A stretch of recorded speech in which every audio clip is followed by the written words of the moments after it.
All right. So we wanted to respond to some of the questions that we're getting in relation to Bill C11 specifically. I know there's been questions about some of the other bills, like Bill C36 from the previous Parliament, the Senate bill on expanding guaranteed livable income as well. But this video, I wanted to just talk about Bill C11 specifically. What is it? What's going on here? Okay, so Bill C11 is also called the Online Streaming Act, and it changes Canada's Broadcasting Act. Now, this act was created in 1991 and provides the Canadian Radio, Television, and Telecommunications Commission, also known as the CRTC, you might have heard of that acronym, with its mandate, including the power to regulate the Canadian broadcasting system, things like cable, television, radio, and more. It's also intended to, quote, support Canada's creators, artists, and creative industries and ensure that Canadians' music and stories are available and accessible, unquote. So that's the government's explanation of it. The details of this Broadcasting Act are pretty detailed, and it's certainly not an area of our expertise that ARPA is great at. But there are some concerns about the scope of this bill, and that's what we wanted to focus on here. So the first concern, obviously, is expanding the scope of government. So the Government of Canada explains the reasoning for why they introduced Bill C11 in this way, quote, the rise of online streaming services has dramatically changed how we watch series and movies and listen to music. We all enjoy these services, but a number of foreign companies stream into Canada without regulations and without the obligation to distribute Canadian stories and music, unquote. So that might be true. Actually, it is true. And the solution, however, that's proposed in Bill C11 gives the government sweeping powers far beyond the scope of simply solving this problem, right? So Bill C11 then seeks to give the government power over the internet. And the CRTC, with this new bill, would be given an immense regulatory scope with almost no limitations at all. The government then is seeking to move oversight of the internet under the CRTC in the same way that it currently regulates cable, television, and radio productions.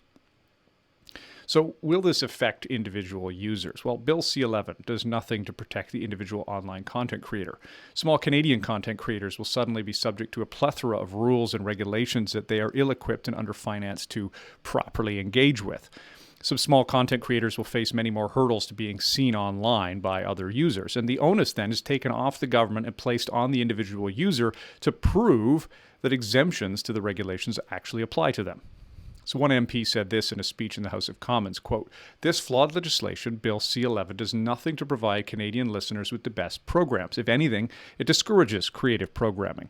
We all know that the internet bears no relation to traditional broadcasting. The internet is narrowcasting, not broadcasting, as content creators can reach smaller and smaller segments of the population which have not been served by traditional broadcasters, end quote. So the government responded to similar critiques of their previous bill, which was Bill C10 back in 2021, by adding exceptions for individual users. However, in this current bill, these exceptions are then subject to a further set of exceptions. Users are exempted from the exemption if they generate any kind of revenue themselves, and that's obviously going to lead to nothing but confusion. Does that mean ad revenue? Does that mean actual income? Does that mean, anyone who has a donor page or something like that? What does that actually mean? So Bill C11 will also change the relationship that social media companies have with their users. The government will be able to require social media companies to promote certain types of content, and in doing so are automatically, obviously, also suppressing and reducing exposure to other kinds of content as well. Another concern is the big benefits for traditional media organizations. Now, Bill C11 tilts strongly in favor of more traditional media interests and against more innovative online-only types of media organizations. And that could be news media, that could be movie streaming, that could be music streaming, whatever. And it's worth noting that the large traditional producers and broadcasters are largely in favor of the legislation and actively promoting it. So I think the cable-cutting generation is one that alarms these companies, and the government is promising regulations to ensure that these traditional media sources are competitive once again by seriously handicapping the internet.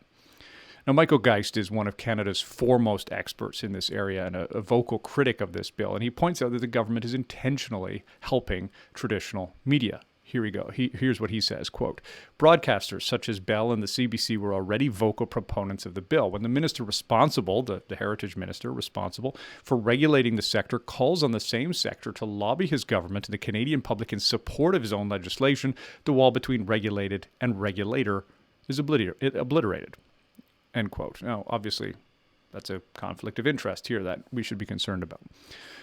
So what's the impact on Christian organizations and Christian producers? Well, there's something interesting to note here that I didn't notice in any of the other critics, but there's an inclusion here of language that includes things like gender expression and more in the bill, and it raises questions about how far the government and the regulatory body would be willing to go in regulating faith-based content creators or others that it disagrees with.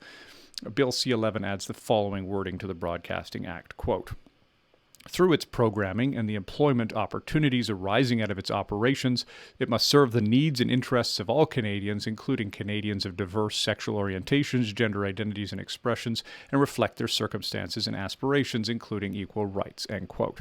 So this gives the CRTC the power to promote and regulate content that provides the potential, I think, for suppressing certain types of content, right? Suppressing organizations, let's say, that defend preborn rights. That might be different from the way that the government looks at some of these issues, or maybe the way that your church talks about sexuality and gender or the family, that might disagree with the government's stance on this. And what the government doesn't seem to understand is that the tools that it has, the tools at its disposal, are tools of prohibition, regulation, and restriction, and that those are primarily negative tools, not positive ones.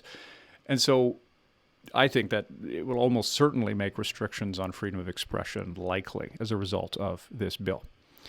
Now, Bill C11 could foreseeably apply to the quote-unquote broadcasts of organizations, of Christian organizations like ARPA Canada and others, any Christian organizations that produce any sort of content for the internet, digital content. There's also nothing exempting churches or other faith-based organizations from being considered broadcasters. Remember, the exemption is only for individuals who are not making any money off their production. And the question is, does it apply to organizations? Well, yes, it does. There's no exemptions. So the reality is that they're claiming some level of control over all internet content. And so your sermon audio feed could be subject to the same kinds of broadcasting rules as your local radio station.